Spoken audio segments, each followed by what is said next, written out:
Well, there's a really common misconception that technology is neutral and it's up to us to just choose how to use it. And so we're sitting there and we're scrolling and we find ourselves in this kind of wormhole, and then we say, oh man, like I should really have more self-control.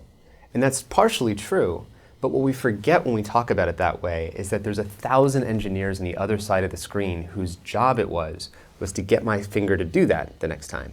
And there's this whole playbook of techniques that they use to get us to keep using the software more.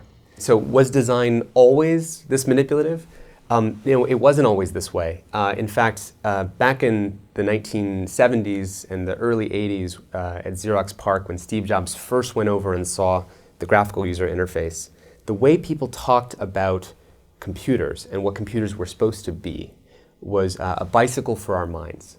That here we are, you take a human being and they have a certain set of capacities and capabilities. And then you give them a bicycle and they can go to all these new distances. They're empowered to go to these brand new places and to do these new things, to have these new capacities. And that's always been the philosophy of people who make technologies. How do we create bicycles for our minds to do and empower us to feel and access more? Now, when the first iPhone was introduced, it was also the philosophy of the technology. How do we empower people to do something more? And in those days, it wasn't manipulative because there was no competition for attention. Photoshop wasn't trying to maximize how much attention it took from you. It didn't measure its success that way.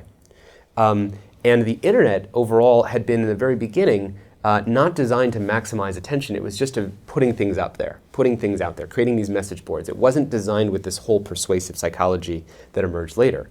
What happened is that the attention economy and this race for attention got more and more competitive.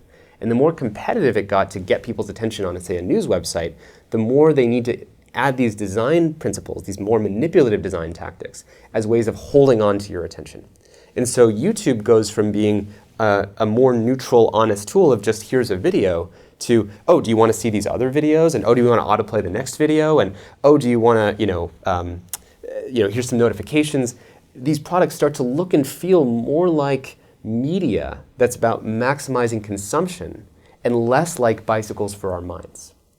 And I think that's such a subtle and important thing to recognize, is that more and more of technology is really not on our team to help us spend our time the way we want to. It's more on the team of maximizing how much time we spend on the screen.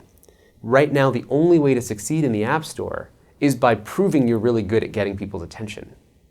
And so by making attention the currency of success, it forces all of these good-hearted, good-intentioned people who make apps or make media sites to do things that they don't want to do just because they have to get attention.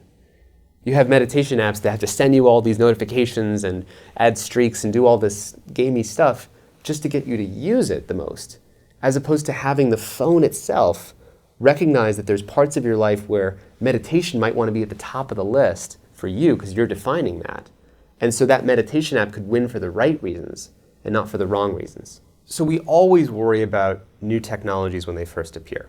When people started bringing out the newspapers on the subway, people worried, oh my God, people are going to stop talking to each other on the subway. And then TV showed up and people worried, oh my God, people are going to spend all this time at home.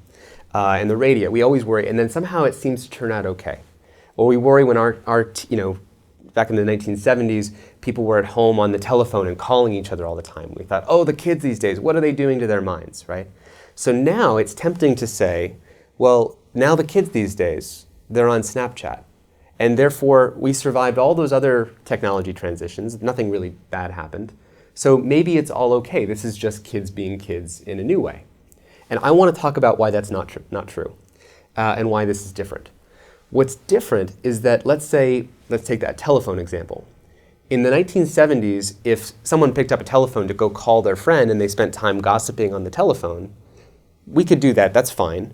But the telephone wasn't updated every day with new manipulative design principles to be better and better at seducing you into calling your friends.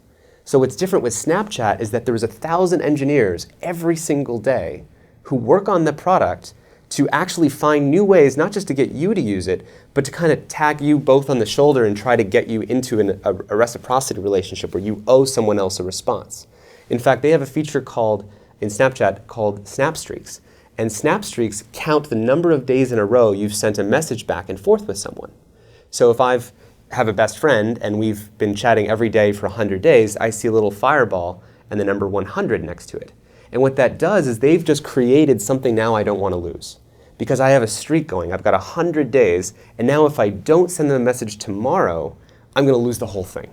And when you're a kid, actually, this has a really big impact on you. I'm not making this up. There's a woman named Emily Weinstein at Harvard who studied the effects of Snapchat and snap streaks on kids by accident. It emerged in her interviews.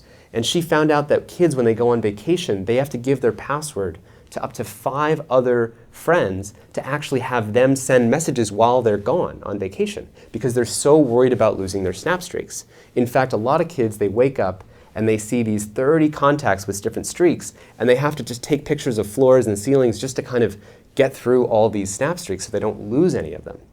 So we have to ask, when Snapchat is designing a feature like snap streaks, are they doing that because they most want to help kids, empower them to live their lives? Or are they doing that because it's really good at getting their attention?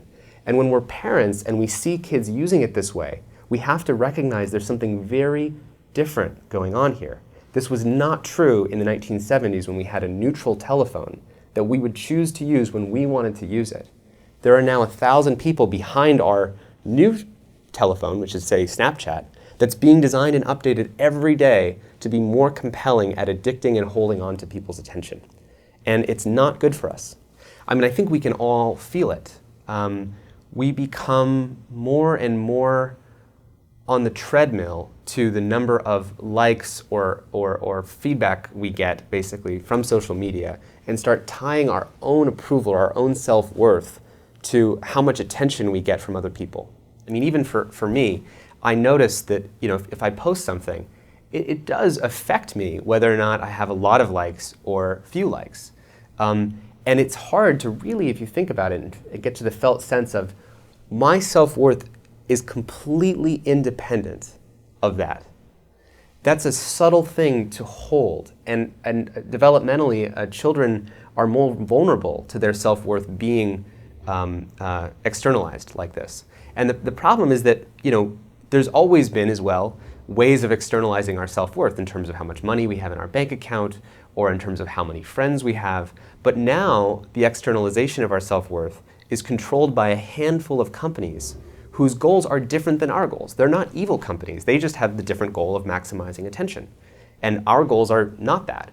But the problem is that their goals become our goals. This is what's actually so dangerous, is that their goals of engaging us the most by having us care about likes become our goals. We actually wake up in the morning as sovereign human beings and we start caring about the number of likes we got as if that's our goal in life. That becomes our goal. And it's as if we've been infected. It's if they've drilled a hole in the back of our head and now they've injected the virus and now we walk around searching for feedback using social media. And they won if that happens. And again, it's not because they're evil, but they're in a different game. They're trying to maximize attention. But we have to ask a much deeper question, which is, what do we want in our lives and what is our self-worth actually tied to? And maybe it's being virtuous or being a good friend or being, caring about what matters or living by our values. There's a whole bunch of things that we could define for ourselves. And I think the less people have defined their own values, the more vulnerable they are to someone else coming in and giving them their values. And to fix that, we're going to need to talk about different kinds of metrics, different ways of measuring success and monetizing success. So instead of making more money the more time we get, we instead make more money the more we've helped you in your life.